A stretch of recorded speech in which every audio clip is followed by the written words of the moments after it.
Welcome to the pod where spirituality is accessible and exciting. Do you find yourself drawn to the magical and mystical side of life? If you're ready to explore and expand your spiritual path, Then you are in the right place. I'm Jennafer. And I'm Lola. We are are modern mystics. Sometimes I cannot breathe. I'll be coming out. Wanna look at me like they cannot breathe. I'll be coming out. Welcome back, everybody. In the past few weeks, we've been talking about being a modern mystic, but we haven't necessarily said what that looks like or what it is. So we thought maybe we would take a whole episode to just talk about what a modern mystic is and maybe isn't. Yeah, I like that. Yeah, I like it. What it means to us, kind of. Yeah, welcome. I think sometimes there's a lot of different terms that people think when they think of mystic, because it's kind of an adjective, but it's also a noun. There were mystics of old, Right. things like that. And so talking about modern times with something that kind of has an ancient connotation is kind of awesome, but also a little bit maybe confusing. So we thought we would just talk about what the attributes of modern mystic are, so that we could all be on the same page. Sound good? It sounds amazing. I'm so excited about this. I spent many years personally wandering around trying to figure out my spiritual path. So I resonate with this topic a lot. If any of you are in that space of, I don't know how to identify what spiritual path I'm on, or how to identify myself to others even. So I think naming things helps. I agree. Well, the first thing that we think modern mystics means is someone who just values spirituality, right? We live in a pretty cerebral world, a pretty logical world, which is not a bad thing. But the idea of valuing spirituality and valuing not just what you can like observe or prove or that kind of thing, but what you can experience is a really important part. It's not just necessarily that you like the idea of spirituality, but that it's definitely part of your values. Like, I value the things that maybe I can't always see, but I can experience. I value the peace maybe, or the perspective that spirituality brings, or the meaning and the sense of connection it can give. Definitely. I was thinking about this as we were getting ready to record, and one of the, I don't even know how to put this into words. We'll try. I'm on a podcast. I should know how to put this into words. Sacred. The word sacred. And sacred, I'm a etymology geek person. If you look it up, it is about being set apart, separate, consecrated. That's kind of the language, dedicated, that something is sacred. And I've always had a sacred practice, but I didn't like it being separate, dedicated, set apart. And so, like, dig into things like that to see what you value about your spirituality, what matters to you in your spirituality, because just because something is spiritual doesn't mean it works for you. Well, I like sacred things and I do hold some things sacred and they are set apart. My spirituality isn't one of them. That's an everyday companion. I love that. For me. Yeah.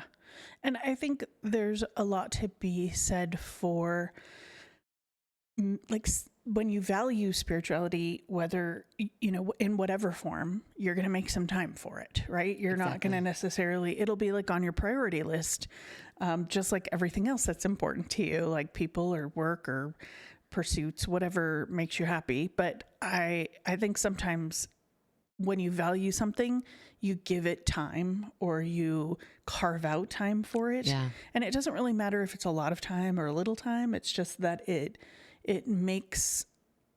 is part of your priorities because you value it. Well, and I think back to like when you were in the corporate world and I was in the coaching world, some of the things we would probably say to people we manage, people we coach, was your priorities, your values show up on your schedule. Absolutely. If it's not time blocked, if you never have time for it anywhere, then you don't really value it and it's not a priority.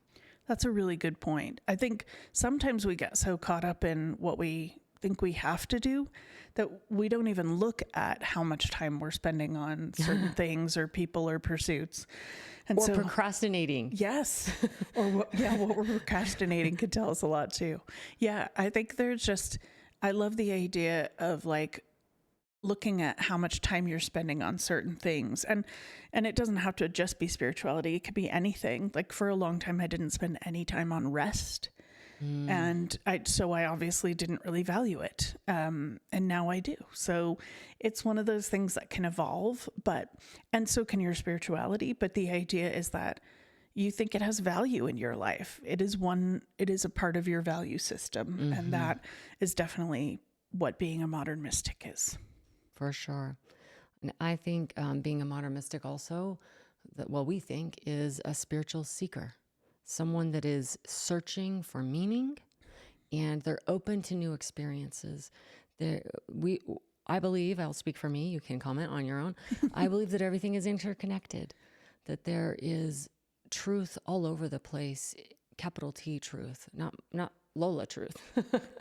I think that's always there, but capital T truth that has deep meaning and value for everyone universally is very available, and seeking that is being a modern mystic. I agree. And I think being a seeker, unless you're talking about Harry Potter Quidditch, is Which is fun. I mean, that's which fine. is also fun. Yeah. And and those seekers have a lot of purpose too. But I feel like one of the good things about being a spiritual seeker is that it doesn't mean you have to arrive somewhere and stay there either. Depending on what your priorities are, depending on where you are in your life, depending on what you're looking for, you could be seeking different aspects of the same capital T truth. You could be seeking meaning in a variety of different things. It doesn't necessarily mean you just kind of decide something, sit there and never do it again. It's a lot of that seeking is an action word. And so it's kind of being, happily engaged in the pursuit of something. And I think that's important. Like you don't have to feel like you're always clueless and searching, but you also don't have to feel like, okay, I have sought and now I know everything. There's something about finding the middle ground that is really important there. And just knowing that it's okay to not know everything. It's okay to not be sure about everything. Even when I teach classes, people will ask questions and I will think, you know what? I'm not really sure if I've never thought about it that way, or I'm not really sure if that's like how it works. What do you think? And so we just have a lot of good conversations in trying to keep that open, in trying to keep that, trying to understand, and not just seeking for myself, but also seeking connection with others by trying to listen to them, by figuring out what was their learned experience or their lived experience. And so there's a lot in the word seek that I like a lot. Wow. Yeah. There is, and I guess multivalent, right? It's such a potent action on so many levels. And as you were talking, I thought of about 18,000 things. And so I'll try and hone it in a little bit. We don't need to comment on all of it. But this notion that you were talking about of knowing everything versus that middle ground. And it brought to mind, I'm a mom of 3 kids and they're all adults now. And that phase where you know everything. That's, everyone knows that phase when you're just becoming an adult and your parents have no wisdom to share with you. Yes. And you go from being the person that they ask every single, but why, to nothing. And you're almost, less intelligent than they are. Yes. And it's such an interesting phase. It's almost comical as the adult watching it now, but as a teenager going through it myself, it was so profound. So remember that there's phases in your seeking. And sometimes you'll feel like, oh, I've had the biggest epiphany and now I know everything. The heavens have parted, the gods have spoken, and I am enlightened. And then you'll hit 25 and go, oh, maybe I don't know everything. It's so true. And that happens at various ages too. So you're always in a state of becoming. Right. And so why wouldn't seeking be a constant part of that? And all of those phases have purposes, right? So when we're teenagers or young adults, if we don't think our parents know nothing, we'd probably live with them forever. So it's important for us to move forward. And it's important for us to be okay with the fact that we can outgrow some of those as well. Absolutely. Like Lola, I have a really varied spiritual background, and I could look back and think, oh, what was I thinking then? Or why did I believe that? Or, things like that. But at the time, that was absolutely what I needed, and absolutely the kind of either spiritual belief or even some dogma that I bought into at times where it was very important for me to kind of cling to that, to hold on to that. And it gave my life a certain structure or purpose that I really needed at that time. And then later on, I really didn't. So I think there's a lot about the fact that we need different things at different times in our lives that makes the idea of like stages and phases and different kinds of episodes of our, of our journey really important. Well, and on the other side of that, right, I don't want anyone thinking, even if you're 19, maybe you are more spiritual than the people around you. I'm not saying you don't know more spiritual or haven't had more spiritual connection with the everything than the people around you. It's not an age-based thing, one. And two, I have outgrown other people spiritually and had to realize, well, maybe they were teaching me this one box. They weren't teaching me any of the other boxes. And so understanding where you're at and getting a gauge of, oh, I really don't know very much about ayahuasca as a spiritual practice, which I don't. So that is someplace someone can teach me. But with meditation, we're probably going to be peers. I've been doing that for decades, literally. So I've tried a lot of styles. I've done a lot of work on that, right? So knowing where you've put in the effort to maybe claim your mastery as a modern mystic, and where you have room to grow. And you don't have to learn everything. I'll probably never learn about ayahuasca. It's fascinating to me, but that's not for my journey at this time. I can say that. And if it becomes so later, then that's good too, because we're just embracing our phases. I also find it so fascinating, like when you were talking about when you're kind of young and you think you know everything. I've noticed that some people spiritually do that too, where they think, okay, so I took like one meditation class and I am now the best meditator that ever lived. I bought a tarot deck and I read tarot. Yes. Right. And so in some ways I feel like it's good to be always learning, no matter how good you are at something or no matter how much you've mastered. But I also think we have to be careful not to get too in our ego once we do understand something. Because just because something rings true for you doesn't mean other people will feel drawn to it, just like you were talking about the plant medicine and things like that. But I think it's somewhere in the middle, right? We're continuing to learn, but we can also claim where we have mastery, but we can also realize there's plenty of room to still learn. Yeah. I like that. Yeah. And I think knowing those things helps us know our own essence, our own worth, that our spiritual pursuits are a sign that we are taking care of ourselves. When we investigate things, that's investing in us, right? I'm really careful with the word investment and time and spending. Am I spending time or am I investing time? Oh, that's great. And I think that spiritual pursuits are an investment into me.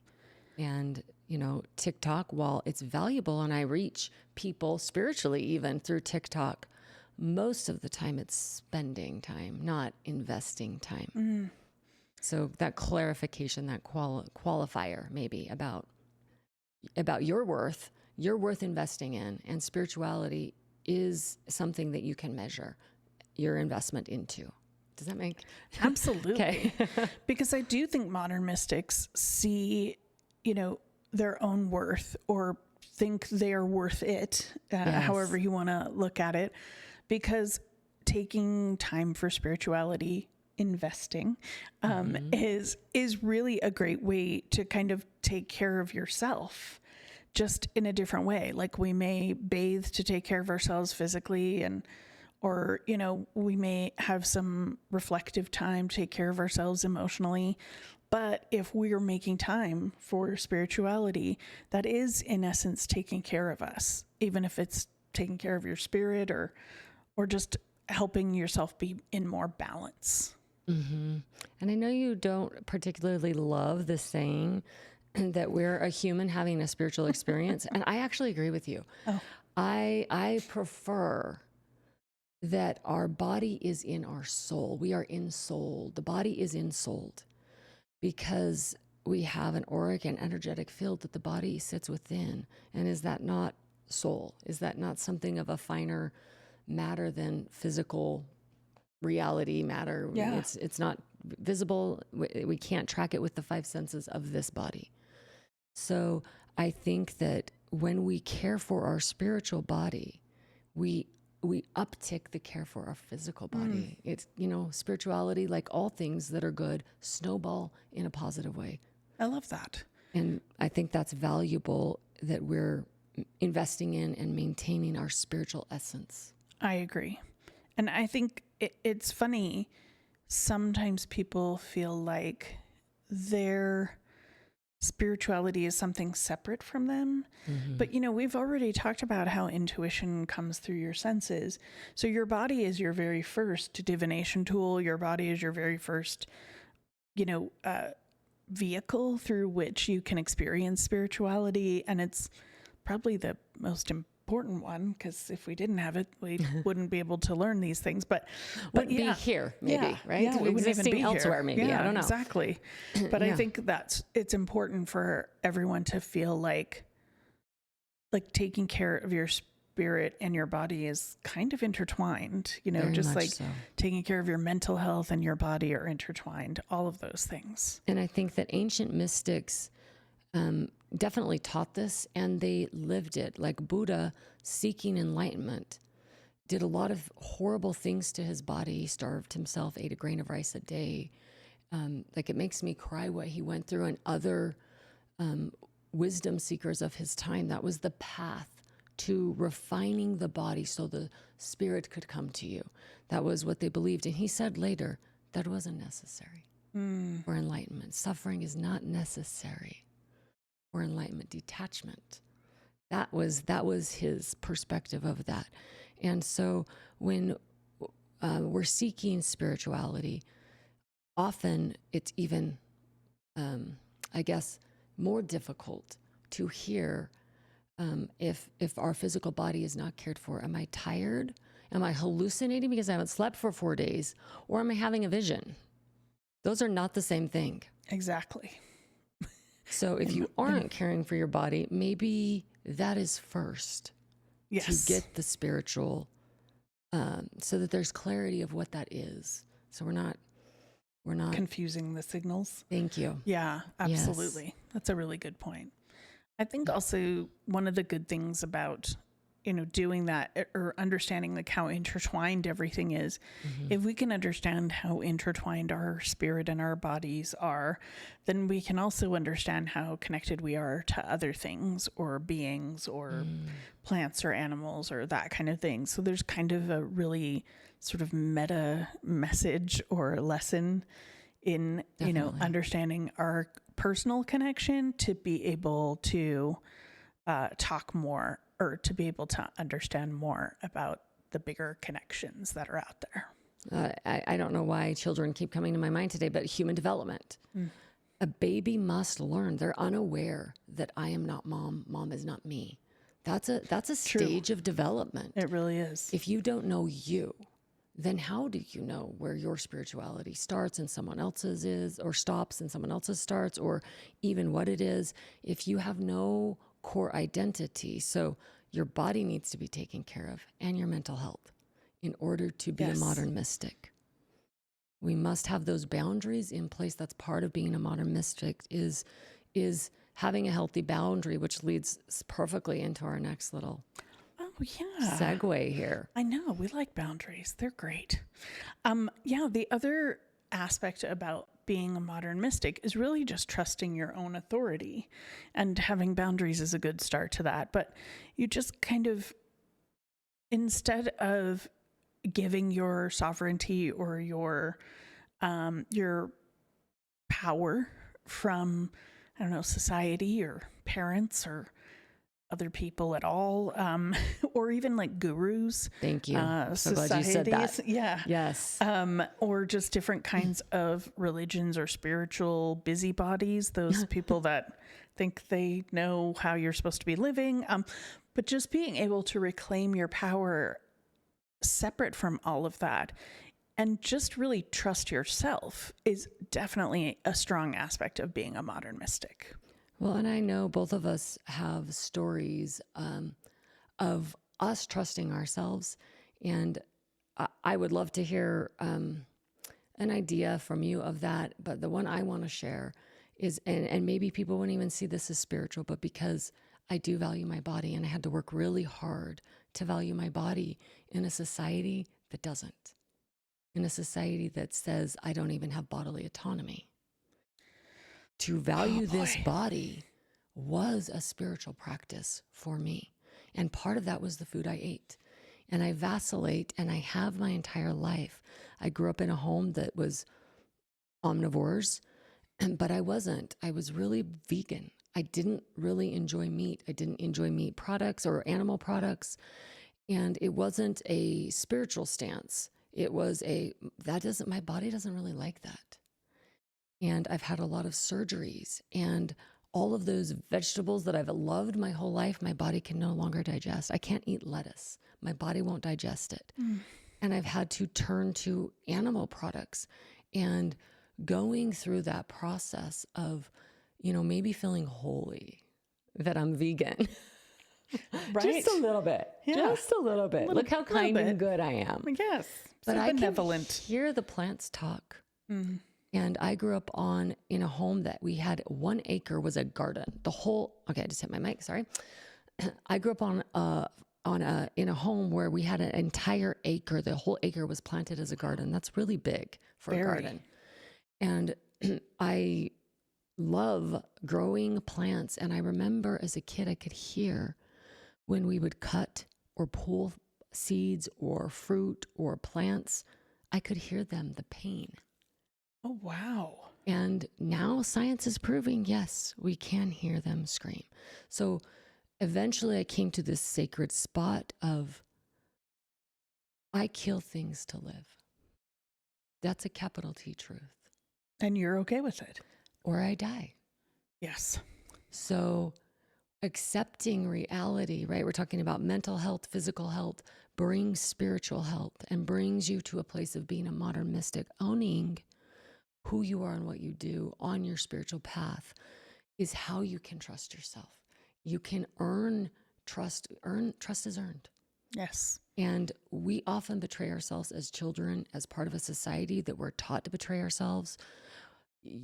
Don't talk. Children are seen and not heard. There were all kinds of adages and philosophies that taught you to not trust yourself. And so over time, doing what you know resonates with you, aligns with your core, brings a smile to your face, makes you joyful. When I eat lettuce, I am not smiling.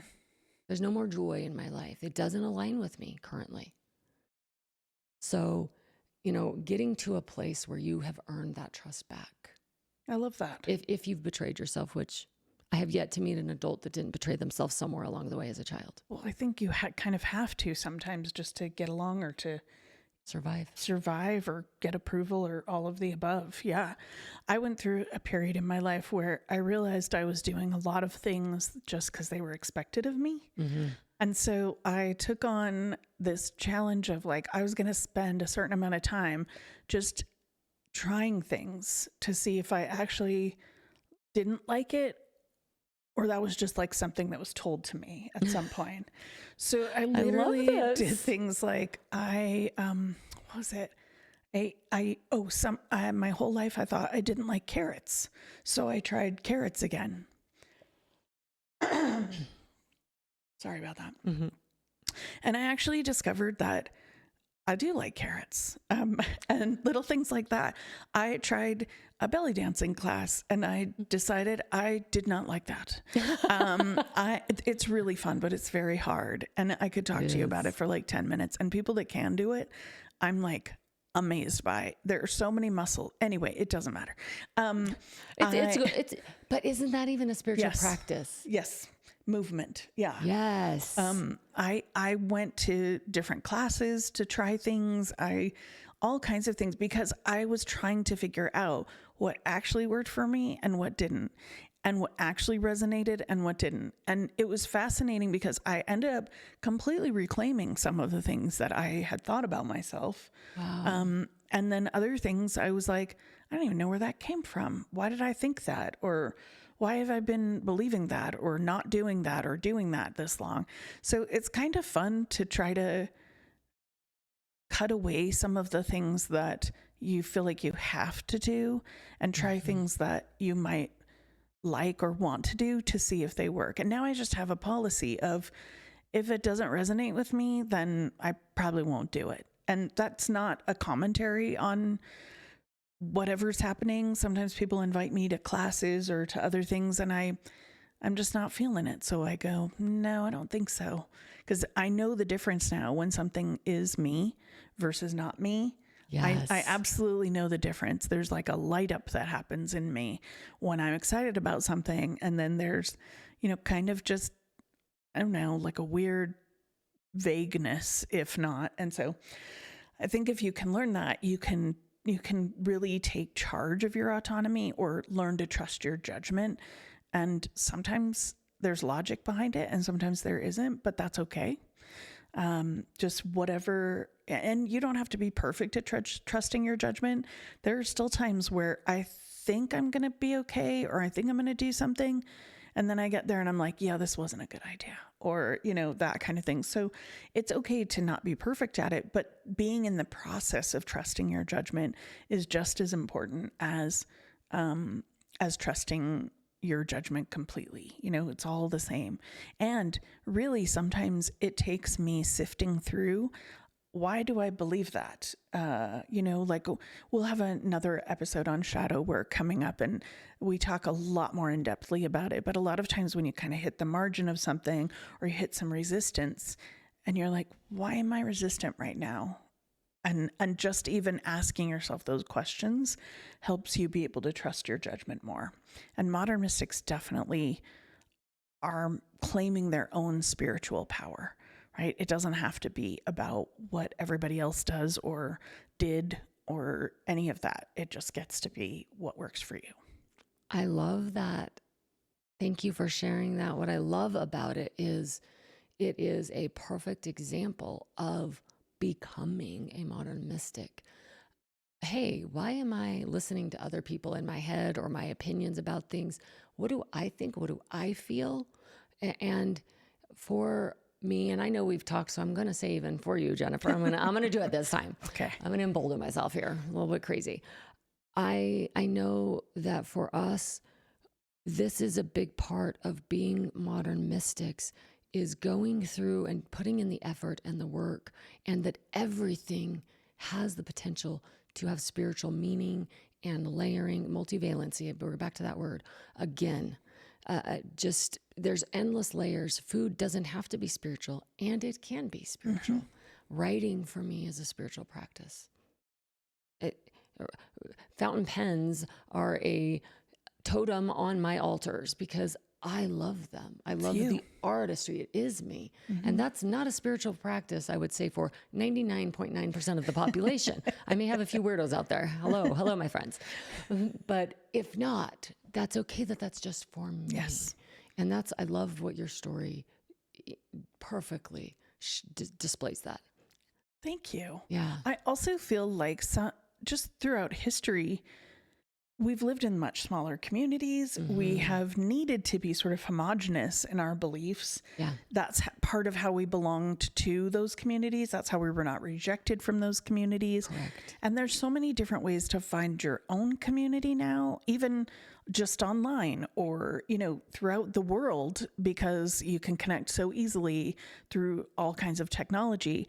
But I think one of the things about being a modern mystic is you're trying really hard to figure out what your path is, and not necessarily what the path you were handed is or what everybody around you is doing or that kind of thing.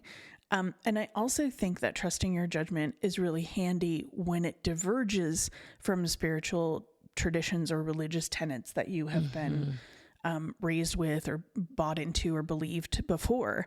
I belonged to a religion once where the idea was everyone gets to pray to find out if something is right for them. But really, there was only one right answer. And so I used to get really confused and say things like, so if I pray and I don't get that answer, what happens? Oh, well, then you just need to keep praying or you need to keep trying or You did it whatever. wrong, in other words. The problem is you, basically. Yeah. And so I remember feeling like when it was time for me, when I was kind of done with that religion and I walked away, I remember saying to people, I didn't feel it anymore. And people would look at me like, what? That's a thing? And I'd be like, yeah, I walked in by myself and I'm going to walk out by myself. I got what I needed apparently, and now I'm going to move on. And people would look at me like I was speaking Greek and they didn't speak Greek, like that kind of thing.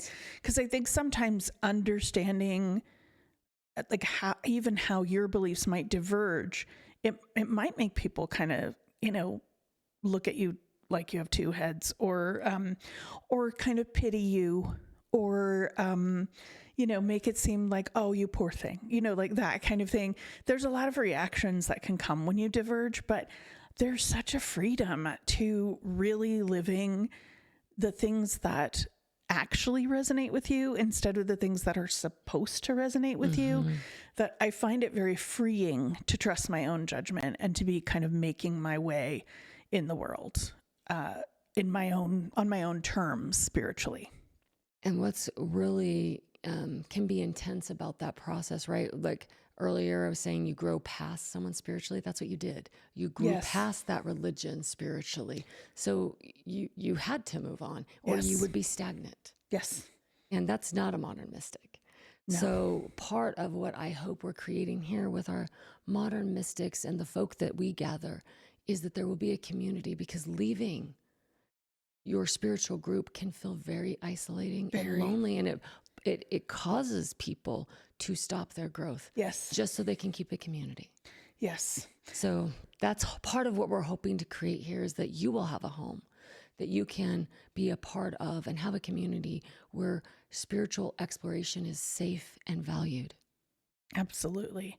And we're really happy to get your input in a comment or find us on social media or DM us, whatever works, and just let us know, like, what do you think being a modern mystic is? What is it to you? Or if something that we've said has resonated or hasn't, we'd love to hear that as well. We're all about like keeping the discussion going. So please do join us on social media. And if you're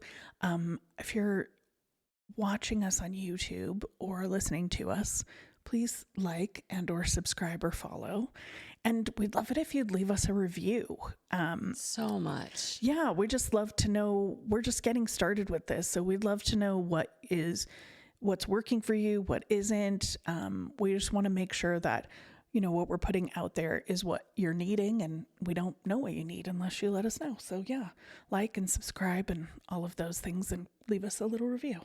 Well, and today's podcast is sponsored by Being with Gaia and Readings More by Jennafer. And if you're interested in advertising on our Modern Mystics podcast, then go to our website, modernmysticspod.com, and there's a whole section on becoming one of our advertisers. It's really affordable, and you'll reach a really great group of people who are all seeking to be modern mystics. Thanks so much for hanging out with us today, Thanks. guys. Have a good day. Bye. Bye.